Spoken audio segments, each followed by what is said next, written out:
একদিকে চলছে অর্জুন আর প্রিয়ার জমজমাট মেহেদি অনুষ্ঠান, আর অন্যদিকে একটি বন্ধ ঘরে ডাকাতদের হাতে জিম্মি বাড়ির সকল সদস্যরা। কিন্তু মিস্ত্রিকে জিম্মি করতে পারলো না ডাকাতেরা, তাই মিস্ত্রি একাই এসেছে ডাকাতদের সাথে লড়াই করতে।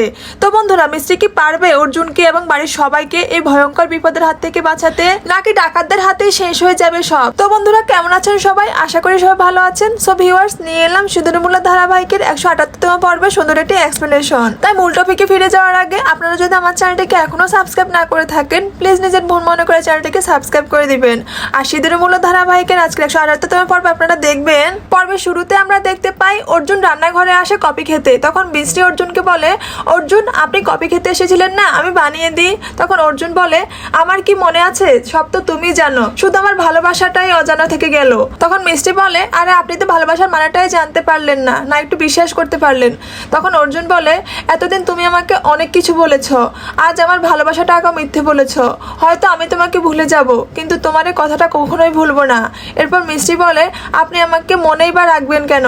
আপনার ছোটবেলার ভালোবাসার মানুষের সাথেই তো আপনার বিয়ে হচ্ছে। তখন অর্জুন বলে, ঠিকই বলেছ, আমার হামসাফার আমার অনু, কাল ওর মেহেদি আসবে কিন্তু, আর এমনিতেও দুদিন পর তোমাকে এখান থেকে চিরকালের মতো চলে যেতে হবে।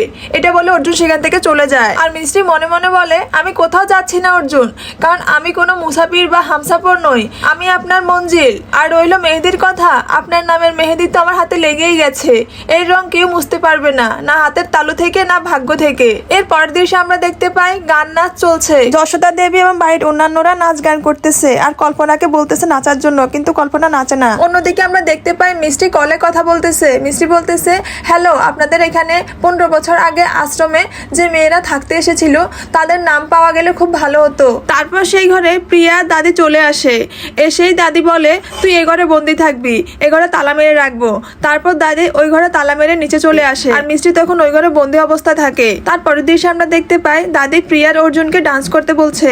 তখন প্রিয়ার অর্জুন ডান্স করে, কিন্তু অর্জুন প্রিয়াকে মিষ্টি ভেবে ডান্স করতে শুরু করে। আর অন্যদিকে বাড়িতে গেস্টদের সাথে সাথে ডাকাতেরাও ঢুকে পড়তেছে, আর ডাকাতদের হাতে বাড়ির প্রত্যেকের সদস্যর ছবি আছে। সেই ছবি দেখে দেখে সবাইকে অজ্ঞান করে একটা রুমে বন্দি করে রাখা হচ্ছে। প্রথমেই তারা যশোদা এবং যশোদার হাজবেন্ড আর আশ্বিন এই সবাইকে নিয়ে একটা রুমে বন্দি করে রাখে। এরপরে অনু, দাদি এবং কি অর্জুনকেও নিয়ে আসে সেই ঘরে। এদিকে ডাকাতেরা সব ঘরে সিন্দুক খুঁজতেছে, কিন্তু কোনো ঘরে সিন্দুক খুঁজে পাচ্ছে না। ডাকাতরা তখন বলতেছে, এই সিন্দুক কোনো নিরাপদ স্থানে রেখেছে, তাই পুরো ঘর তন্ন করে খুঁজেও পেল না। তারপর মিষ্টি যেই ঘরে বন্দি ছিল সেই ঘরে তালা খুলে ডাকাতরা ঢুকে এবং সেই ঘরেও কোনো সিন্দুক পায় না। তারপর মিষ্টি বুদ্ধি করে সেই ঘর থেকে কোনো রকমে বের হয়ে যায়। বের হয়ে সে নিচে যায়, আর নিচে গিয়ে দেখে যে সেখানে আরেকটা ডাকাতদের দলের লোক আছে।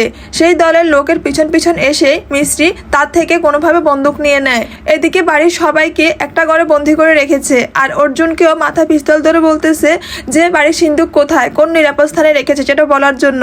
কিন্তু অর্জুন কিছুতেই বলতেছে না, এবং কি অর্জুনের মাও খুব চিৎকার করতেছে, সবাই কান্নাকাটি করতেছে। ঠিক সেই মুহূর্তে মিস্ত্রি এসে একটা ফুলদানিকে মেরে ডাকাতের হাত থেকে পিস্তলটা ফেলে দেয়, আর নিজে পিস্তল নিয়ে সবাইকে ধমকাতে থাকে। তারপর সবাইকে বলে যেন তারপর ডাকাতদেরকে বলে যেন সবার হাতের বানটা খুলে দেয়। তারপর সবার হাতের বানটা খুলে দেওয়া হয়, এবং তারপর অর্জুন মিষ্টিকে বলে যে বাড়ির সবাইকে নিয়ে এখান থেকে চলে যেতে, অর্জুন একাই পারবে সবাইকে হেনস্থা করতে। কিন্তু মিষ্টি বাড়ির সবাইকে নিচে দিয়ে আসার পর আবার উপরে চলে আসে, কেননা অর্জুনকে সে একা ছাড়তে চায় না। আর এদিকে অর্জুনকে আবারও ধরে ফেলে। অর্জুন আর মিষ্টি এখন ডাকাতদের কবলে। এরপর কি হবে? মিষ্টি কি পারবে তার ভালোবাসার শক্তি দিয়ে অর্জুন ও তার পরিবারকে বাঁচাতে?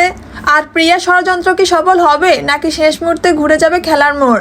আপনাদের মতামত কমেন্টে জানিয়ে যাবেন। আর টান উত্তেজনার পরবর্তী আপডেট মিস করতে না চাইলে এখনই আমাদের চ্যানেলটি সাবস্ক্রাইব করে রাখুন।